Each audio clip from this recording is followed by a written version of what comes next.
A Prefeitura de Belo Horizonte, por meio da Secretaria Municipal de Cultura, apresenta Mulheres Míticas em Performance. Organização: Felipe Cordeiro e Sara Rojo. Editora: Javali. 2021. Mulheres Míticas e Guillermo Calderón. Entre cruzamentos estéticos e políticos. Por Marcos Alexandre. Apresentei El Deserto para Felipe Cordeiro e resolvemos pesquisar, dentro do marco de seu mestrado, as questões legais e afetivas que a obra desenvolvia no deserto chileno durante o golpe militar e na transição à democracia, como uma forma de entender o que acontecia no Brasil. A partir do trabalho de Felipe Cordeiro em 2016, o Mulheres Míticas decide se inspirar nessa obra para criar um espetáculo que também fale obliquamente do Brasil. O romance tensiona uma questão individual junto a uma social, e essa dupla ferida dialogava com o que acontecia após o impeachment da presidenta Dilma Rousseff. Entendemos que tais obras fazem ver o que muita gente desconhece ou, ainda pior, não quer que seja visto. Assim, atuam no sentido de resistência, colocando em jogo outras formas de subjetividades e de compreensão sobre acontecimentos históricos. A personagem Cláudia acabou acionando no grupo Mulheres Míticas a certeza de que não se pode deixar que algumas memórias sejam esquecidas. Mostrou ainda que a avidez de uma juventude por dias melhores, os sonhos e as utopias, talvez não devam estar circunscritos apenas a essa ocasião da vida, e que não saber algumas respostas pode ser o que nos faz querer continuar avançando. A peça propõe um olhar para um presente com perspectivas de dizer sim, de pautar o desejo de mudança, de mover afetos para a ação externa. É uma peça política não por apontar o abismo, mas por nos convidar a nos posicionarmos frente a ele. A direção de Sara Rojo é maduramente segura no tratamento de grandes narrativas e no valor do texto, articulando bem as interações entre testemunho, história e ficcionalização. Sobressai-se também a vivência da diretora com a riqueza cultural e histórica da América Latina. Portanto, o que proponho aqui: se o destino da tradução é o palco, o texto traduzido deve conter as condições necessárias para ser feito pensando nas energias, subjetividades e possibilidades materiais do grupo e dos tempos nos quais a obra será apresentada. Não se trata de trair o texto original, pelo contrário. Para segui-lo, é necessário estar carregado do sentido presente que o teatro necessita para existir. Senão, é um texto teatralmente morto. Ainda que causem no professor um profundo incômodo, as verdades da jovem indicam outras maneiras de lidar, que são condutas exercidas por muitas pessoas na sociedade. O que essas opiniões expressas no texto dramático nos geram é um constante estado de indeterminação, nos permitindo nos identificar e divergir em relação a um e outro personagem em diferentes passagens. Talvez seja este o maior dos trunfos alcançados pelo autor: desestabilizar seu espectador para que ele tome posições de aproximação e afastamento, e alcance seu saber. Depois de muito estudar algumas obras de Calderón, e sendo uma leitora assídua de seu trabalho, posso falar, sem medo de errar, que se trata de um autor com inúmeras e, às vezes, inesperadas referências, que reúne em um único texto uma quantidade infindável de reflexões e que está sempre buscando se aprimorar e ampliar seu conhecimento nas mais variadas questões. Talvez eu me identifique tanto com esse autor porque, aparentemente, temos em comum um desejo enorme pelo conhecimento e uma crença na possibilidade de mudar o mundo por meio dele. Na montagem das Mulheres Míticas, essa figura, única no texto de Calderón, é duplicada. O professor e a professora, apresentados como, trecho em itálico, duas caras da mesma moeda, fim do trecho, se desdobram nas confluências e limites entre feminino e masculino. Um professor machista, uma voz feminina dentro desse machismo. duas imagens de autoridade transitando entre o que entendemos por mulher e homem. Quem acompanha o trabalho das mulheres míticas percebe que existem ao menos dois tropos que eles pesquisam e se debruçam: a memória e a política. Não se trata de uma memória política ou de uma política da memória, mas como a memória e a política se entrelaçam ou, dizendo de uma outra maneira, uma investigação que parece afirmar que não tem como ser político sem ser memória e não tem como ser memória sem ser político. Se no primeiro espetáculo clamor, mais e se Eva não tivesse dentes, as mulheres míticas e históricas aparecem enquanto potência, e se em O Deserto o passado insiste como permanência no presente, a partir dos horrores das ditaduras latino-americanas, em Classe a memória não é mais encenada para ser ensinado, mas para ser, de certa forma, redimido através de uma dialética que se constrói no presente histórico. O texto é um desabafo e um manifesto, minuciosamente pronunciado, gesticulado, não sem o sarcasmo das personagens que, ufa, nos tiram da mediocridade das figuras sem nuances que nos governam. É um direito à rebeldia, à própria invenção. É, enfim, um direito à nossa humanidade em risco. Os diferentes dispositivos que compõem a espacialidade da cena em cada um dos espetáculos do coletivo Mulheres Míticas são elementos que potencializam as tensões e os deslizamentos entre a ficção e a realidade, colaborando na construção das diferentes camadas de significação política das peças. Uma dramaturgia enorme que fala desse professor, desse país, dessa juventude chilena, mas que lembra também meus pais, meus tios, pessoas que em algum momento já estão tão acostumadas com a vida que só um acidente poderia trazer de volta o assombro que é viver. Mas Mulheres Míticas faz pesquisa efetivamente enquanto teatro, não havendo diferença na ordem dos fatores. O teatro é aula, a aula é teatro, o processo é fim e é meio. E quem dera todas as salas de aula tivessem as paredes luminosas da classe do Mulheres Míticas. Os tempos sombrios têm sido retomados séculos através de séculos na história da humanidade. Esta constatação se presentifica mais uma vez no tempo de minha escrita, momento em que o mundo em minha volta sofre cada dia mais com a pandemia do Covid-19, enfermidade ainda pouco conhecida pelos cientistas, imunologistas, médicos, pesquisadores da área de saúde e que já infectou mais de 1 milhão de pessoas, ceifando a vida de dezenas de milhares de pessoas em todo o mundo, desfazendo laços familiares não só no Brasil, mas em países de todos os continentes. Nasço no ano de 1966, em João Monlevade, uma cidade no interior de Minas Gerais, onde fui alfabetizado e concluí, em 1985, o ensino médio, em pleno contexto de ditadura, num período, de 1964 a 1985, também sombrio para o Brasil e para outros países latino-americanos. Passei por esses anos, infância e adolescência, como se não estivesse vivendo em um país, em um estado e em uma cidade que estavam sob um regime de exceção. Na escola, vivíamos numa bolha. Nas aulas de história, não se ensinava nenhum conteúdo relacionado com a ditadura e não tínhamos a real dimensão sobre o que de fato acontecia nos porões da ditadura e sob as mãos dos agentes e representantes do DOI-COID. Muitos questionamentos ainda se fazem evidentes em nosso cotidiano. Quantos sujeitos foram de fato torturados? Quantas mulheres e homens foram violados? Quantas sessões de estupro, de choques elétricos e de pau de arara? Quantos nascimentos foram interrompidos? Quantas famílias foram desfeitas e destruídas? Os números da Comissão da Verdade não refletem os fatos em sua realidade. Nota de rodapé número 1. Tais números são explicitados nessa publicação na reflexão feita por Felipe Cordeiro. Confira a página 59. Fim de nota.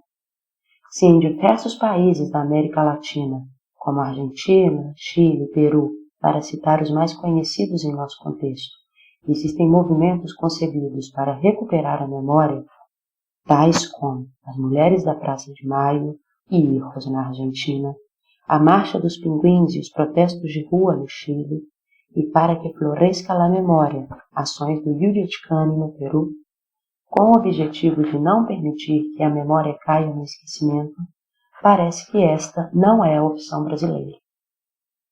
Retomar os fragmentos de fala dos olhares críticos reflexivos de autores e artistas que integram este livro para minhas reflexões é a forma que encontrei para reiterar a relevância desta publicação para o teatro brasileiro, importância que se estabelece em sua conexão com o teatro e a literatura latino-americanos, nesse caso, com o campo artístico chileno.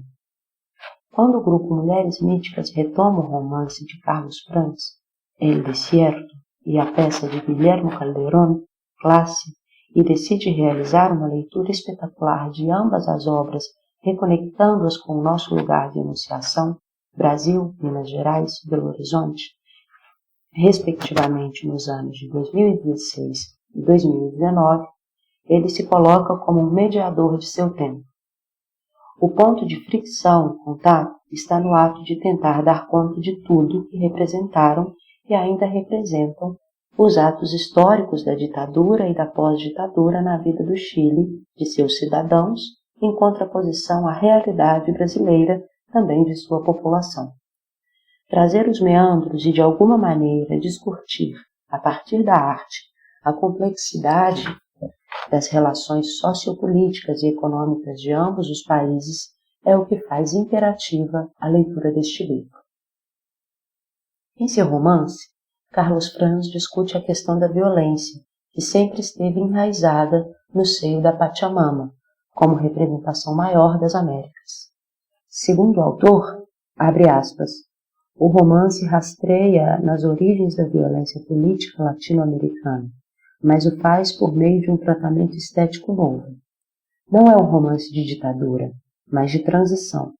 Somos nós, as novas gerações mnemônicas, que devemos reacomodar e tratar de refletir sobre a forma de fazer memória e justiça. Fecha aspas.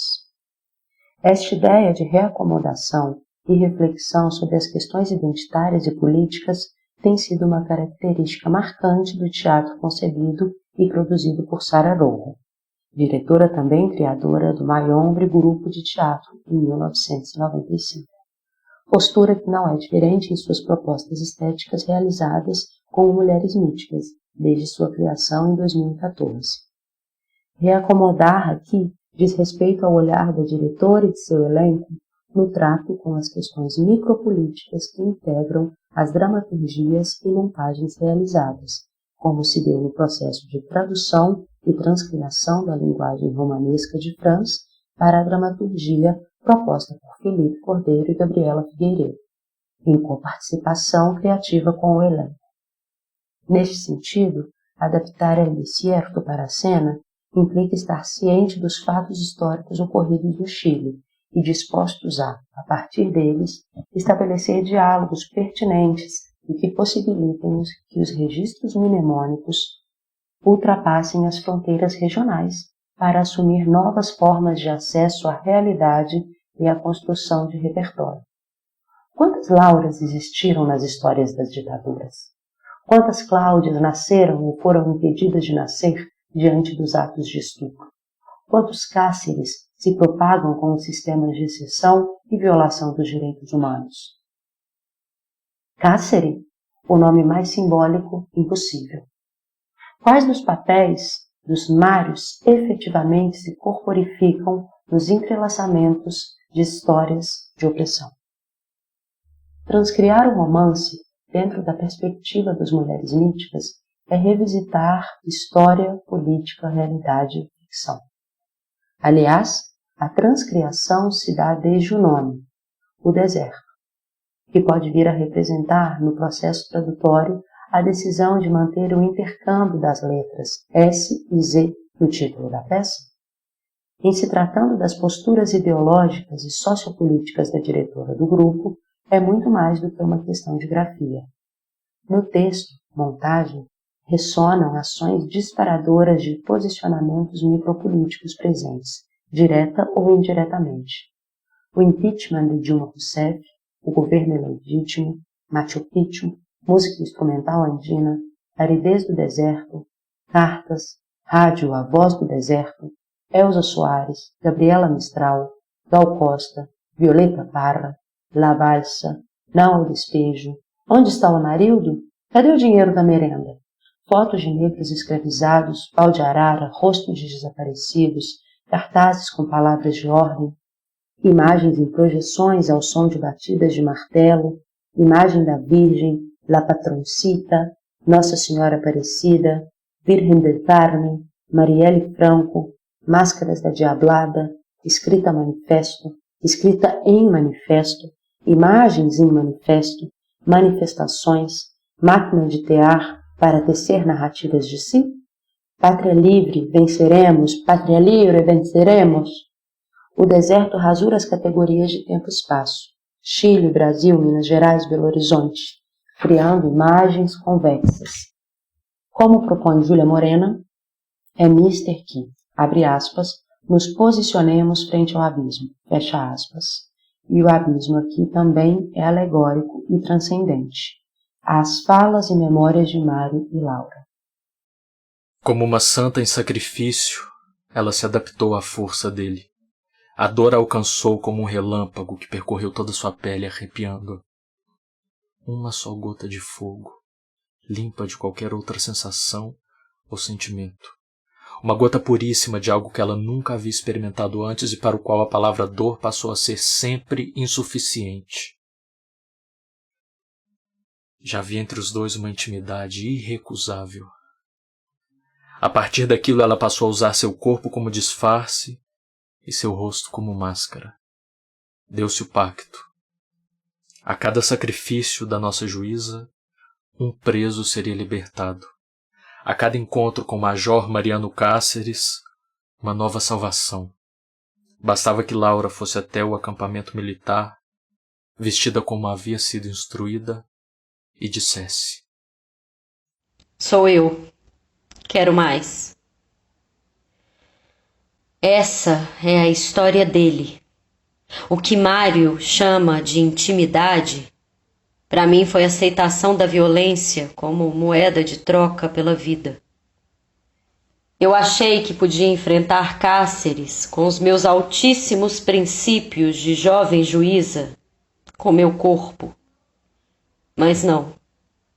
Eu só traí a mim mesma. O horror foi tão grande que eu precisei atravessar o Atlântico.